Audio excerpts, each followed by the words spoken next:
Welcome to the AI Opus, or as we like to call it, TEO. I'm Sarah. And I'm Mike. Hey, Sarah, how's it going?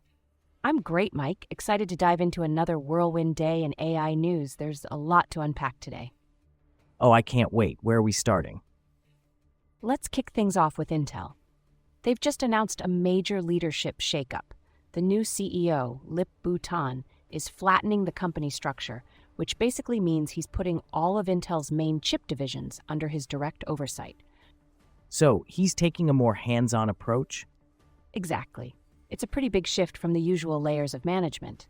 The idea is to speed up decision-making and ideally keep Intel competitive in the chip race.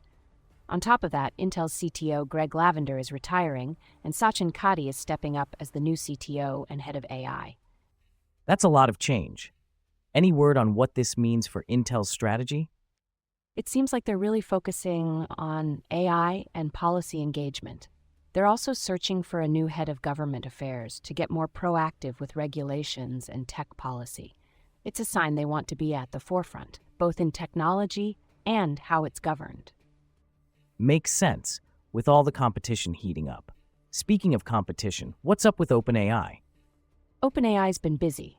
First, they've rolled out a new, lower-cost API tier called Flex. It's designed for non-urgent jobs, think testing or data analysis, using their o3 and o4 mini models.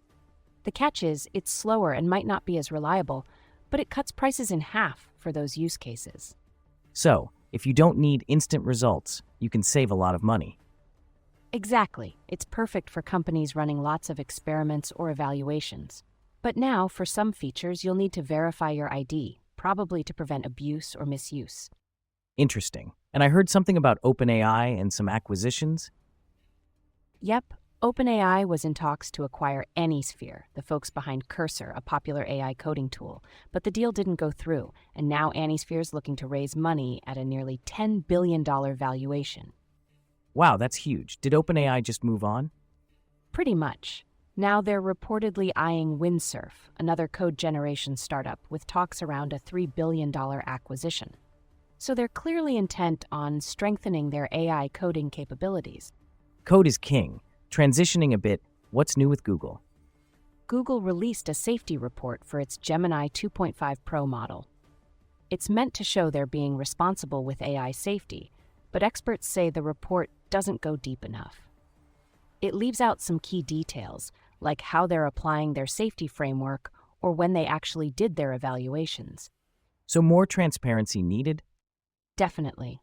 The industry is looking for more specifics, especially as these models get more powerful. Also, Google just got a major blow in U.S. courts. A judge ruled they've been running illegal ad tech monopolies. That sounds serious. What does it actually mean? The court could force Google to break up parts of its ad business. Google's going to appeal, but analysts say this could have big long-term effects on how digital advertising works in the U.S. Wild times for tech giants. Switching gears, I heard something about Arena Intelligence. Yes, so you know Chatbot Arena? It's a platform for benchmarking AI models founded by researchers from UC Berkeley. Labs like OpenAI and Google use it to see how their models perform. Now that team is spinning out a company called Arena Intelligence Inc. The goal is to get dedicated resources and take the platform to the next level.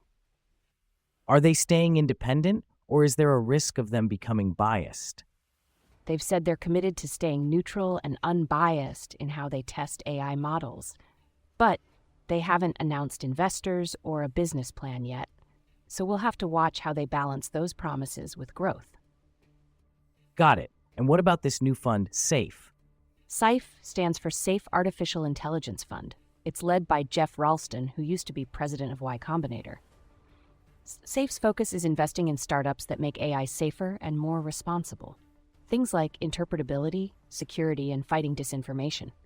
But they won't touch anything related to autonomous weapons. That's pretty specific. What's in it for startups? They get $100,000 SAFE notes.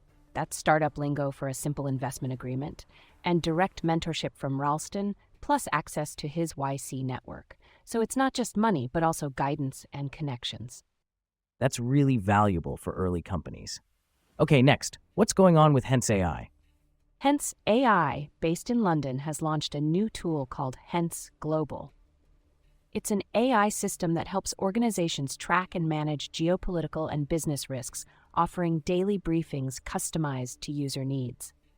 It's way cheaper than traditional consulting, and early users include law firms and industry leaders who are just drowning in information. Who's behind it? The founders are former experts from Eurasia Group and Palantir, so they know their stuff when it comes to data and global risks. Very cool, and I love seeing AI help with information overload. Speaking of which, what's happening in publishing?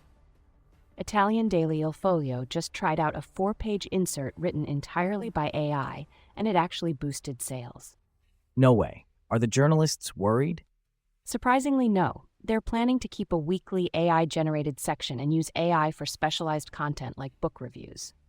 The idea is to free up journalists for deeper work, not replace them.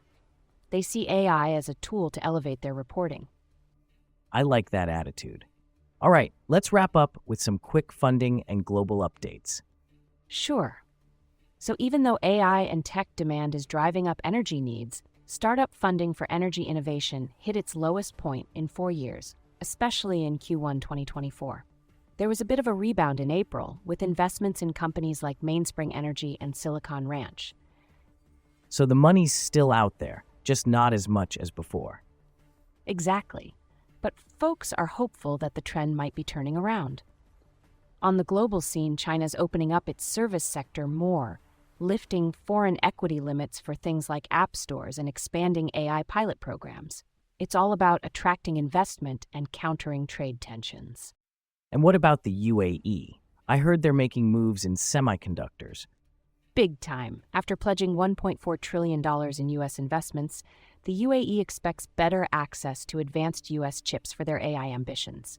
The CEO of G42, a leading AI company there, said they're seeing tangible progress, especially now that they're shifting away from Chinese suppliers. Lots of shifting alliances. Well, that was a jam-packed episode. It really was. Thanks for tuning in to TAO, everyone. We'll be back soon with more updates from the ever-changing world of AI. Take care, folks. And don't forget, keep your questions and your curiosity coming. Bye for now.